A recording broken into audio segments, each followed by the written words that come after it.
VHPS అధ్యక్షులు గీత రాజేష్ గారు మాట్లాడతారు.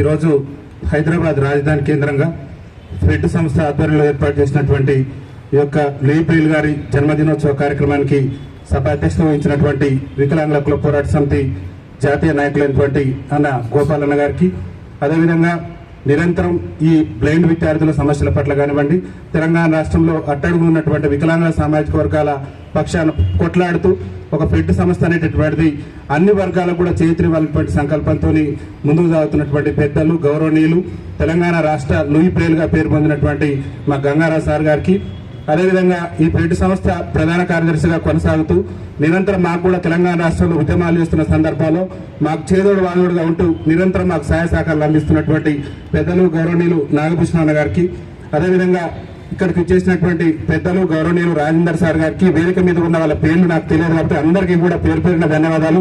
ముఖ్యంగా మా నాగేశ్వరరావు గారు కూడా నిరంతరం మేము చేస్తున్నటువంటి ప్రతి కార్యక్రమాన్ని కూడా ప్రోత్సహిస్తూ తమ్మి మీరు ఇంకా ముందుకు వెళ్ళాలి, మీరు సంకల్పంతో మన జాతి కోసం మీరు పోరాటం చేయాలని చెప్పేసి మమ్మల్ని ప్రోత్సహిస్తున్నందుకు వారికి కూడా ప్రత్యేకంగా ధన్యవాదాలు తెలియజేస్తూ, ఇవాళ ముఖ్యంగా ఈ ప్రోగ్రాం ఏర్పాటు చేసినందుకు మళ్ళొకసారి ఫెడ్ సంస్థకు ప్రత్యేక ధన్యవాదాలు.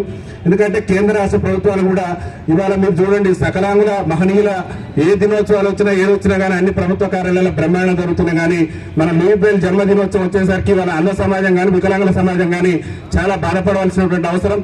కేంద్ర రాష్ట్ర ప్రభుత్వాలకు కూడా మళ్ళొకసారి వేదిక నుంచి విజ్ఞప్తి చేస్తున్నాం, దయచేసి అన్ని వర్గాలలో సమానంగా వికలాంగుల వర్గాన్ని కూడా గుర్తించాలి. మొన్న లూయి దినోత్సవం కూడా ఈ తెలంగాణ రాష్ట్రంలో ఉన్నటువంటి 33 జిల్లాలలో మరి ఏ జిల్లా కేంద్రాల్లో కూడా జరిగినట్టు సమాచారం కూడా లేదు. కేవలం హైదరాబాద్ కేంద్రంగా తూతు మంత్రంగానే లూయి గారి దినోత్సవాన్ని జరుపుతూ చేతులు దులుపుకునేటటువంటి ప్రయత్నాలు ప్రభుత్వాలు చేస్తున్నాయి. దయచేసి అన్ని వర్గాలు గుర్తించినట్లుగానే వికలాంగులలో మరి చీకటి జీవితాలు, మయమైపోయినటువంటి జీవితాల్లో వెలుగు నింపినటువంటి గొప్ప మహనీయుడు లూయి గారు. మరి అట్లాంటి ఒక స్ఫూర్తిదాతను దయచేసి అన్ని కార్యాలయాల్లో కూడా వారి జన్మదినోత్సవ వేడుకలు ఇప్పటికైనా జరుపుకునేటటువంటి అవకాశం ఉంది కాబట్టి ఈ నెల మొత్తం కూడా జరుపుకునే అవకాశం ఉంది కాబట్టి ప్రభుత్వ పెద్దలు కూడా ఇక్కడ ఉన్నారు, ఆలోచన చేయండి. ఎందుకంటే సకలాంగుల మహనీయులకు ఒక రకమైనటువంటి గుర్తింపు వస్తున్నది, వికలాంగుల మహనీయుల పట్ల కొంత వివక్ష జరుగుతున్నది. తెలంగాణ రాష్ట్రంలో ఉన్నటువంటి అన్ని ఏదైతే కలెక్టరేట్లలో కూడా ఈ డిడబ్ల్యూడీను మరి DWL ఆధ్వర్యంలో నిర్వహించే విధంగా సంబంధిత అధికారులు కూడా చర్యలు తీసుకోవాలని చెప్పేసి మేము విజ్ఞప్తి చేస్తూ, ముఖ్యంగా గౌరవ తెలంగాణ రాష్ట్ర ముఖ్యమంత్రి గారు ఇక్కడ లేకపోయినా ప్రభుత్వ పెద్దలు ఇక్కడ ఉన్నటువంటి పెద్దలు కూడా విజ్ఞప్తి చేసేది ఒకటే, ఈ లూయి గారి దినోత్సవం సందర్భంగా 217వ లూయి గారి జన్మదినోత్సవం సందర్భంగా ఇవాళ తెలంగాణ రాష్ట్ర ప్రభుత్వం వికలాంగులంటే ఆఫ్ ఛార్జ్ కింద మాకు బస్ పాసులు ఇస్తున్నారు.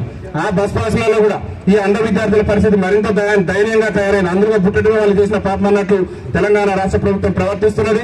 ముఖ్యంగా 100% ఉన్న వికలాంగులు మాత్రమే మేము పాస్ ఎలా చేస్తాం, అది కూడా 50% పాస్ ని 40% ఉన్నటువంటి బ్లైండ్ వికలాంగులకు ఇవ్వమని చెప్పేసి బ్లైండ్ వికలాంగుల పట్ల ఒక కక్ష సాధింపు చర్యగా ప్రభుత్వం చేస్తుంది. కాబట్టి దయచేసి వేదిక నుంచి మిమ్మల్ని కూడా మా కమిషనర్ మేడం గారి దృష్టికి కూడా తీసుకెళ్లినాం. వారి చెవితోని నా చెవితో వదిలేసేటువంటి ప్రయత్నం చేశారు. దయచేసి తెలంగాణ రాష్ట్రంలో డెఫెండర్లు కానివ్వండి, MROలు కానివ్వండి, ఈ యొక్క అంధ విద్యార్థులకి 40% నుంచి 90% ఉన్నటువంటి వాళ్ళకు బస్ పాస్ ఇవ్వకుండా తెలంగాణ రాష్ట్ర ప్రభుత్వం ఇబ్బందులకు గురి చేస్తుంది. దయచేసి ఈ వేదిక నుంచి ఇక్కడ ఉన్నటువంటి పెద్దలకు, ప్రభుత్వ అధికారులకు చేతులు జోడించి విజ్ఞప్తి చేస్తున్నాం. చీకటమయమైన అయిపోయినటువంటి మా జీవితాల్లో వెలుగు నింపాల్సినటువంటి బాధ్యత మీ మీద ఉన్నది. దయచేసి ఆ బస్ పాస్ ప్రక్రియకు సంబంధిత ప్రభుత్వ అధికారులతో, ప్రభుత్వ పెద్దలతో మీరు మాట్లాడి ఇమ్మీడియట్లీ డెఫెండర్ వాళ్ళు కానివ్వండి, బ్లైండ్ వాళ్ళు కానివ్వండి, మెంటలీ వాళ్ళు కానివ్వండి, 40% ఉన్నటువంటి ప్రతి ఒక్క వికలాంగుని కూడా ఈ రాష్ట్రంలో బస్ పాస్ ఇచ్చే విధంగా చర్యలు తీసుకోవాలని చెప్పేసి నేను మీ అందరూ కూడా విజ్ఞప్తి చేస్తున్నా. అదేవిధంగా అంధ విద్యార్థులకు సంబంధించి హాస్టళ్లలో కూడా అనేకమైనటువంటి సమస్యలు ఉన్నాయి. ఆ సమస్యల పరిష్కారానికి కూడా కృషి చేయాలని చెప్పేసి ప్రభుత్వ పెద్దలకు విజ్ఞప్తి చేస్తున్నాం.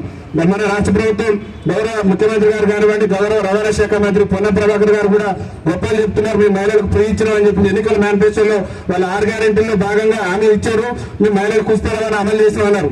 మాకు కూడా వికలాంగుల సమాజానికి కూడా 29 అంశంలో అభయాస్త్రం మేనిఫెస్టోలో వాళ్ళే పెట్టారు. ఏమని పెట్టారంటే వికలాంగులకు కూడా ఉచిత ప్రయాణ సౌకర్యం కల్పిస్తారని చెప్పారు. అదే NT రామారావు గారు ముఖ్యమంత్రి ఉన్నప్పటి నుంచి నాకు 50% రాయితీతో ఉన్నది. అప్పుడు మహిళలకు లేదు, కానీ మహిళలకు తెలంగాణ రాష్ట్ర ప్రభుత్వం ఫ్రీగా ఉచితంగా 100% రాయితీ ఇచ్చింది. మరి 50% రాయితీతో వికలాంగుల సమాజం ఎప్పటి నుంచో కూడా లబ్ధి పొందుతుంది. మరి అట్లాంటి వికలాంగుల సమాజానికి ఫ్రీ ఇవ్వడానికి ప్రభుత్వానికి ఉన్నటువంటి ఇబ్బంది ఏందో దయచేసి ప్రభుత్వ పెద్దలు మళ్ళొకసారి ప్రభుత్వం దృష్టి తీసుకెళ్ళండి, సమస్య పరిష్కారం అయ్యే విధంగా కృషి చేయండి. అదేవిధంగా ముఖ్యంగా మా వికలాంగుల సమాజం ఇవాళ తెలంగాణ రాష్ట్రంలో ఉన్నటువంటి ప్రతి ఒక్క వికలాంగుడు కూడా వాళ్ళు నిద్ర లేచినా నిద్రపోయినా ఎక్కడ పోయినా కానీ ఒకటే కోరుకుంటుంది, తెలంగాణ వికలాంగుల సమాజం ఇవాళ రాజ్యాధికారంలో మాకు కూడా వాటా కావాలి. ముఖ్యంగా తెలంగాణ స్థానిక సంస్థల ఎన్నికల్లో మీరు రిజర్వేషన్ కల్పిస్తామని చెప్పేసి ఏఐసిసి ఎన్నికల మేనిఫెస్టోలో కాంగ్రెస్ పార్టీ నాయకులు పెట్టింది. ఇవాళ గౌరవ ముఖ్యమంత్రి రేవంత్ రెడ్డి గారు ఆనాడు పిసిసి అధ్యక్షుల హోదాలో అనేక బహిరంగ సభలు అనేక వేదికల మీద కూడా చెప్పారు, మేము అధికారంలో రాగానే మీ పెన్షన్ 60,000 రూపాయలు చేస్తాం, చట్టసభలలో మీకు కూడా ప్రాతినిధ్యం ఉండాలని చెప్పేసి మా కాబోయే ప్రధానమంత్రి రాహుల్ గాంధీ గారు కలగడ్డు ఖచ్చితంగా మీకు చట్టసభలలో రాజకీయ అవకాశాలు కల్పిస్తా ఉన్నారు. మరి మన దాన్ని స్థానిక సంస్థల ఎన్నికల్లో మరి రిజర్వేషన్ అంశం లేకుండా ఎలక్షన్ జరిగినాయి. పక్కన ఉన్నటువంటి తమిళనాడు రాష్ట్రంలో అక్కడ స్టాలిన్ గారు ఏం చేశారంటే నిజంగా వికలాంగులు కూడా రాజకీయ అవకాశాలు ఉండాలి, ఎందుకంటే వికలాంగుల రాజకీయ అవకాశాలు ఎందుకు కోరుతున్నాయంటే మన తెలంగాణ రాష్ట్ర అసెంబ్లీ సమావేశాలు జరిగినాయి 2-3 రోజుల క్రితం. ఒక్క నిమిషం కూడా వికలాంగుల జాతి బిడ్డల సమస్యల మీద చర్చకు రాలేదు. ఇవాళ తెలంగాణ రాష్ట్రంలో గతంలో 7 రకాలు ఉండే, ఇవాళ 21 రకాలు వచ్చింది. తెలంగాణ రాష్ట్ర ముఖ్యమంత్రి పీఠం మీద కూడా కూర్చునే శక్తి వికలాంగుల సమాజానికి ఉంది. కానీ సకలాంగులు గల వాళ్ళు మన సంక్షేమాన్ని పాటుపడతారని చెప్పేసి మేము ఓట్లేసి ప్రభుత్వాల అధికారులను ఎమ్మెల్యేలుగా చేసి మిమ్మల్ని గెలిపిస్తే ఈ తెలంగాణ రాష్ట్రం ఏర్పడి 12 ఏళ్ళు పూర్తవుతుంది.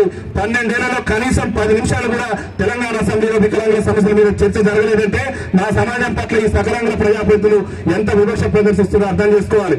ఒక్క మందకృష్ణ మాదిగ గారి గౌరవ శ్రీ మందకృష్ణ మాదిగ గారే కుల మతాలకు అతీతంగా ఒక ఎంఆర్పీఎస్ మాత్రమే మమ్మల్ని వాళ్ళ కన్న బిడ్డలాగా చూసుకుంటూ వికలాంగుల సమాజ పక్షాన పోరాటం చేసింది తప్పితే మిగతా వాళ్ళు ఎవరైనా సరే అవసరం ఉందంటే మా దగ్గర ఓటు కావాలి కానీ మీ ఓటు మాకు కావాలి కానీ మీ సంక్షేమం మాకు అక్కర్లేదు అనే విధంగా వికలాంగుల సమాజం పట్ల వివక్ష ప్రదర్శిస్తారు. ఈ మధ్య కాలంలో మళ్ళీ మందకృష్ణ మాదిగ గారి లాగా శ్రీనివాస్ రెడ్డి గారు అని చెప్పేసి డాక్టర్ రైట్ ఫౌండేషన్ అని చెప్పేసి వాళ్ళొక ఫౌండేషన్ ద్వారా సేవలు అందించేందుకు వస్తారు. దయచేసి మీ అందరూ కూడా నేను ఒకటే విజ్ఞప్తి చేసేది సార్, మాకు ఎన్నికల సమయంలో ప్రభుత్వం ఇచ్చినటువంటి హామీలు ఏదైతే ఉన్నాయో హామీలన్నింటి కూడా నెరవేర్చే విధంగా చర్యలు తీసుకోవాలి.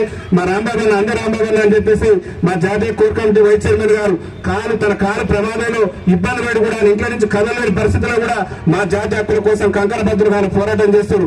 దయచేసి మేము పోరాటం చేసేది మా కోసం కాదు, మా భవిష్యత్ తరాల కోసం అని చెప్పేసి మీ అందరూ కూడా తెలియజేస్తూ ముఖ్యంగా ఏదైతే స్థానిక సంస్థల్లో రిజర్వేషన్ అంశం ఉందో మన ఎట్లాగా స్థానిక సంస్థల ఎలక్షన్ జరిగినా మాకు సర్పంచులకు అవకాశం లేదు, వార్డు మెంబర్లకు అవకాశం లేదు.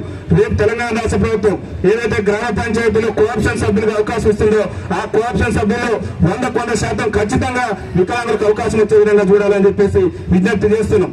అదేవిధంగా తెలంగాణ రాష్ట్రంలో వికలాంగుల కార్పొరేషన్ ఉన్నది. వికలాంగుల కార్పొరేషన్ ఒక చైర్మన్ పెట్టారు, మరి డైరెక్టర్ల నియామకం అనేటటువంటిది లేదు. ఇవాళ రాష్ట్ర ప్రభుత్వమే కేంద్ర ప్రభుత్వమే 21 రకాలుగా గుర్తించడం చెప్తున్నారు. 21 రకాలుగా ప్రతి ఒక్క డిపార్ట్మెంట్ నుంచి ఒక వికలాంగుని డైరెక్టర్ గా తీసుకొని ఒక చైర్మన్ పెడితే ఖచ్చితంగా అన్ని వర్గాల సమస్యలు అన్ని రకాల వికలాంగుల సమస్యలు కూడా ప్రభుత్వం దృష్టికి వచ్చి మాకు కూడా రాజకీయ అవకాశం వచ్చేటటువంటి అవకాశం ఉంటుంది. కాబట్టి ఆ దిశగా కృషి చేయాలని చెప్పేసి ప్రభుత్వ పెద్దలకు విజ్ఞప్తి చేస్తూ పెన్షన్ కూడా వీలైనంత తొందరగా చాలని పెన్షన్లతో మేము మనోవేదన చెందుతున్నాం.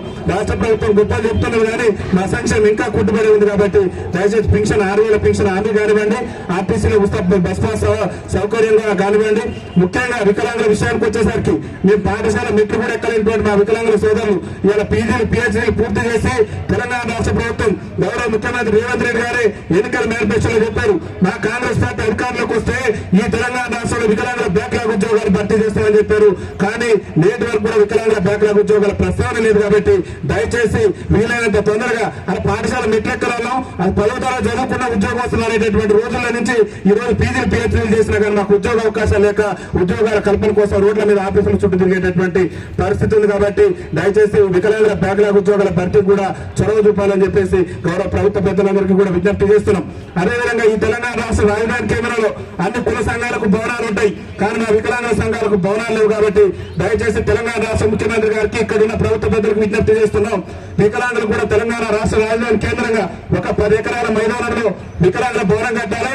ఆ వికలాంగుల భవనానికి కూడా మా ఆంధ్ర ప్రదాత అయినటువంటి లూబేల్ గారు పేరు పెట్టాలని చెప్పేసి మేము విజ్ఞప్తి చేస్తూ అదేవిధంగా ముఖ్యంగా వికలాంగులకు సంబంధించి అనేక మంది విద్యార్థులు వివిధ జిల్లాల నుంచి వచ్చి ఇక్కడ విద్యను అభ్యసించి ఇక్కడ వివిధ పనులు చేసుకుంటూ కూడా సెటిల్ అయిపోయినటువంటి వికలాంగులు ఉన్నారు. వాళ్ళందరి కోసం కూడా ఈ రాజధాని కేంద్రంగా ఒక వికలాంగుల కాలనీని కూడా ఏర్పాటు చేసి దానికి కూడా లూయిబ్రేల్ గారి పేరు పెట్టి మరి దయచేసి అందరిని ఆదుకునేటటువంటి ప్రయత్నం చేయాలని చెప్పేసి ప్రభుత్వ పెద్దలందరికీ కూడా విజ్ఞప్తి చేస్తూ ఏది అయినప్పటికీ కూడా ఇంత పెద్ద ఎత్తున ఈ కార్యక్రమాన్ని నిర్వహించినటువంటి పీఠ అధ్యక్షులైనటువంటి మన గంగారావు సార్ గారికి, అదేవిధంగా మాకు ఇంత అవకాశం కల్పించి మమ్మల్ని కూడా ఇందులో భాగస్వామ్యం చేసినటువంటి అన్న నాగభూషణ అన్న గారికి శిరస్సు వచ్చి పాదావందనం తెలియజేస్తూ మీ పెద్దలందరూ కూడా ప్రభుత్వ పెద్దలు దయచేసి సార్ మీరు వేదికల మీద ప్రసంగించడం కాదు సార్, పనిచేసి చూపించాలని చెప్పేసి.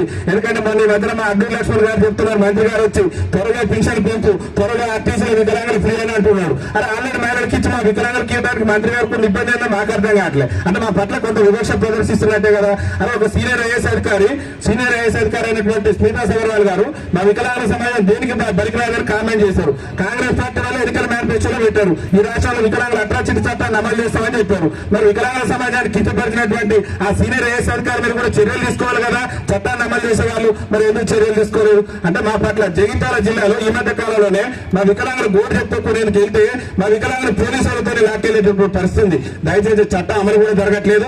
ఈ రాష్ట్రంలో 2016 వికలాంగుల హక్కుల చట్టాన్ని సమర్థవంతంగా అమలు చేయాలి. వికలాంగుల సంక్షేమానికి కూడా ప్రభుత్వం పెద్దపీట వేయాలి. రేపు భవిష్యత్తులో రాబోయేటటువంటి బడ్జెట్ లో కూడా మా సంక్షేమానికి 21 రకాల ప్రాతిపదికన మా జనాభా ప్రాతిపదికన బడ్జెట్ లో నిధులు కేటాయించి స్థానిక సంస్థల్లో కూడా కనీసం కోఆప్షన్ సభ్యులుగానన్న అవకాశం కల్పించి రేపు రాబోయే మున్సిపాలిటీ ఎన్నికల్లో కూడా మాకు రాజకీయ అవకాశాలు కల్పించి చట్టసభలలో మాకు కూడా రాజకీయ అవకాశం కల్పించాలి. ఇలా మా ఓట్లతో 119 మంది ఎమ్మెల్యేలు అసెంబ్లీలు ఉంటే ఒక్కైనా కూడా మా సమస్యలు పట్టం, మా గోడు పట్టం, మీ ఎన్ని పత్రాలు లీడర్లు పోతే తీసుకుంటే సామాన్యంగా బ్రహ్మాండంగా ఈసారి మీ సమస్యలు లేవనెత్తుతున్నారు. కానీ 0 వల్ల కూడా ఈ సమస్య కనీసం మా వికలాంగుల సమస్యలు చట్టసభలలో చర్చకు రావటం లేదు. కాబట్టి చట్టసభలలో చర్చకు రావాలని అంటే రాజకీయ ప్రాతినిధ్యం మాకు కూడా ఉండాలి. కాబట్టి రాజ్యాధికారం కల్పించే విధంగా ప్రభుత్వ పెద్దలు కృషి చేయాలని చెప్పేసి ఆకాంక్షిస్తూ నాకు ఇంత అవకాశం ఇచ్చిన పెద్దలందరూ కూడా మళ్ళొకసారి పేరు పేరున ధన్యవాదాలు తెలియజేస్తూ